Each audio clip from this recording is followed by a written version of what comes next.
이야기 글은 조금 달라. 어떤 일이 일어나 누가 나와 어디일까? 무슨 일이 생겼을까? 사건 따라 여러분 안녕하세요. 오늘 함께 읽을 작품은 아일랜드의 작가 오스카 와일드의 행복한 왕자입니다. 오스카 와일드의 행복한 왕자는 겉으로 보면 아름다운 동화처럼 보입니다. 말하는 동상도 나오고 제비도 나오고 하늘나라 이야기도 나옵니다. 하지만 이 작품은 단순히 예쁘고 신기한 이야기로만 끝나지 않습니다. 이 작품은 우리에게 묻습니다. 진짜 아름다운 것은 무엇일까요? 겉으로 반짝이는 금과 보석일까요? 아니면 다른 사람을 위해 자신이 가진 것을 내어주는 마음일까요? 그래서 오늘은 행복한 왕자를 읽으면서 겉모습의 아름다움과 마음의 아름다움을 비교해 보겠습니다. 또 왕자와 제비가 무엇을 잃고 무엇을 남겼는지도 함께 생각해 보겠습니다. 먼저 이 지문의 구조부터 보겠습니다. 이번 지문은 가, 나, 다로 나뉘어 있습니다. 가는 전체 줄거리를 요약한 부분입니다. 나는 글의 앞부분, 곧 제비가 행복한 왕자를 만나고 첫 번째 부탁을 들어주는 부분입니다. 다는 글의 끝부분, 왕자와 제비가 죽은 뒤 진짜 가치가 인정받는 부분입니다. 그러니까 이 지문은 작품 전체를 다 보여주는 방식이 아니라 먼저 전체 요약을 보여주고 그 다음 앞부분과 끝부분을 이어서 보여주는 구조입니다. 이제 인물부터 보겠습니다. 이 작품의 중심 인물은 행복한 왕자와 제비입니다. 먼저 행복한 왕자를 보겠습니다. 행복한 왕자는 도시 광장에 세워진 동상입니다. 겉면은 순금으로 덮여 있고 눈에는 사파이어가 박혀 있습니다. 또 칼자루에는 커다란 루비가 박혀 있습니다. 겉으로 보면 정말 아름답고 화려한 동상입니다. 그래서 사람들은 그를 행복한 왕자라고 부릅니다. 하지만 왕자는 정말 행복할까요? 왕자는 살아있을 때는 궁전 안에서 즐겁게 살았습니다. 그때는 도시의 가난과 슬픔을 잘 몰랐습니다. 그러나 죽은 뒤 동상이 되어 높은 곳에 서게 되자 도시의 불쌍한 사람들을 보게 됩니다. 가난한 어머니, 아픈 아이, 굶주린 사람들, 힘든 사람들. 왕자는 그 모습을 보고 눈물을 흘립니다. 여기서 중요한 점이 있습니다. 왕자는 동상이기 때문에 움직일 수 없습니다. 마음은 있지만 직접 가서 도와줄 수 없습니다. 그래서 제비에게 도움을 부탁합니다.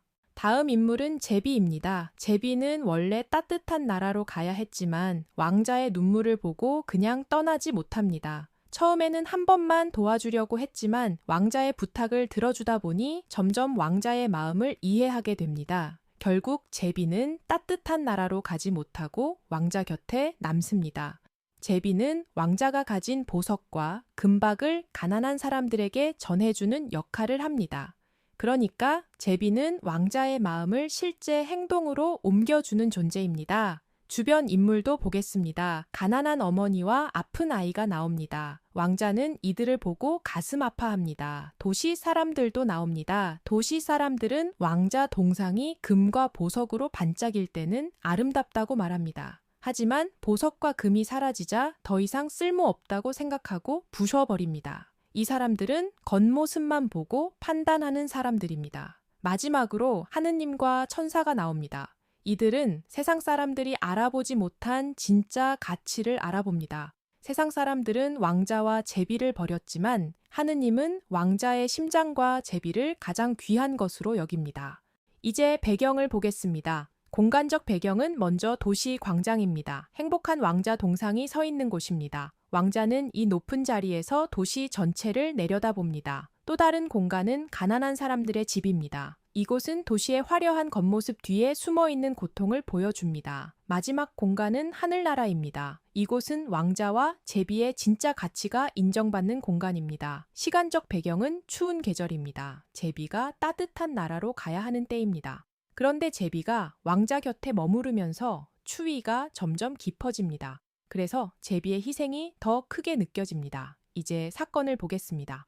먼저 발단입니다. 어느 도시의 광장에 행복한 왕자라고 불리는 동상이 서 있습니다. 동상은 금으로 덮여 있고 보석으로 장식되어 있습니다. 사람들은 그 동상을 아름답다고 생각합니다. 어느 날 따뜻한 나라로 가던 제비 한 마리가 이 도시의 광장에 도착해 동상 아래에서 쉬려고 합니다. 제비는 비가 오는 줄 알았는데 알고 보니 그 물방울은 행복한 왕자의 눈물이었습니다. 여기서 사건이 시작됩니다. 제비는 행복한 왕자가 울고 있다는 사실을 알게 됩니다. 다음은 전개입니다. 왕자는 제비에게 자신이 우는 이유는 살아있을 때 궁전 안에서만 살았기 때문에 도시의 고통을 몰랐지만 지금은 높은 곳에 서서 도시의 가난한 사람들을 모두 보고 있기 때문이라고 합니다. 그래서 왕자는 제비에게 부탁합니다. 칼자루에 박힌 루비를 떼어 그 집에 가져다 달라고 말합니다. 제비는 따뜻한 나라로 가야 한다고 말하지만 왕자의 부탁을 거절하지 못하고 루비를 떼어 가난한 집에 가져다 주고 아픈 아이의 이마 위에서 날갯짓을 해줍니다. 이것이 왕자와 제비가 함께한 첫 번째 도움입니다.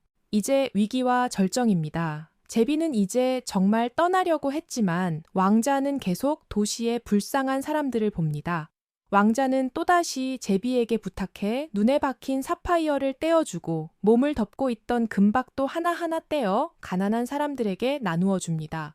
왕자는 점점 초라해집니다. 눈도 보이지 않게 되고 몸의 금도 사라집니다. 겉모습의 아름다움은 사라져 갑니다. 하지만 그럴수록 왕자의 마음은 더 아름답게 드러납니다. 제비도 마찬가지입니다. 제비는 따뜻한 나라로 가야 살 수 있습니다. 하지만 왕자를 떠나지 않습니다. 왕자가 앞을 볼 수 없게 되자 제비는 왕자 곁에 남기로 합니다. 추위는 점점 심해집니다. 결국 제비는 왕자의 발밑에서 죽고 맙니다. 그 순간 왕자의 납심장도 쪼개집니다. 이 장면이 가장 슬픈 절정입니다. 왕자는 자신이 가진 것을 모두 나누어 주었고 제비는 자신의 생명까지 내어 주었습니다.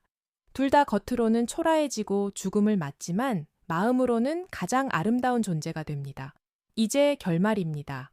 사람들은 왕자 동상을 봅니다.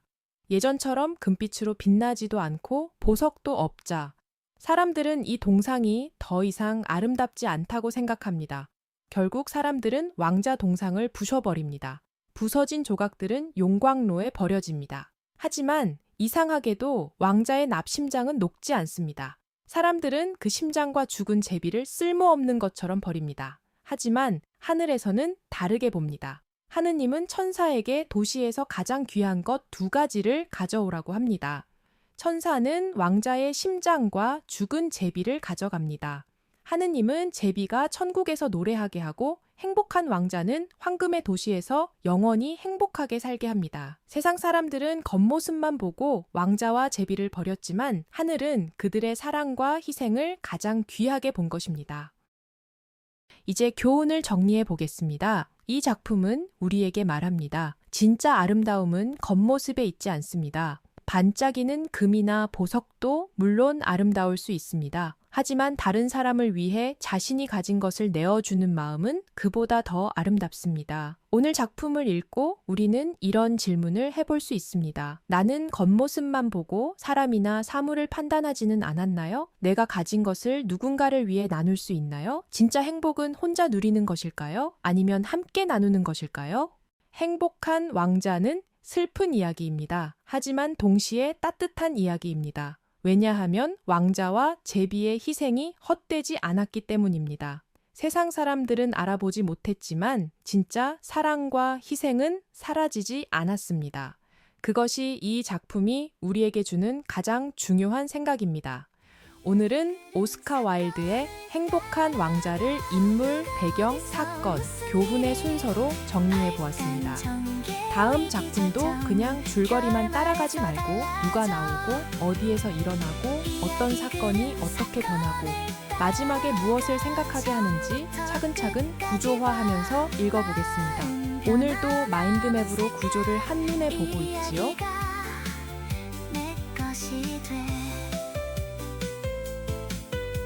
사건 따라 읽어보자.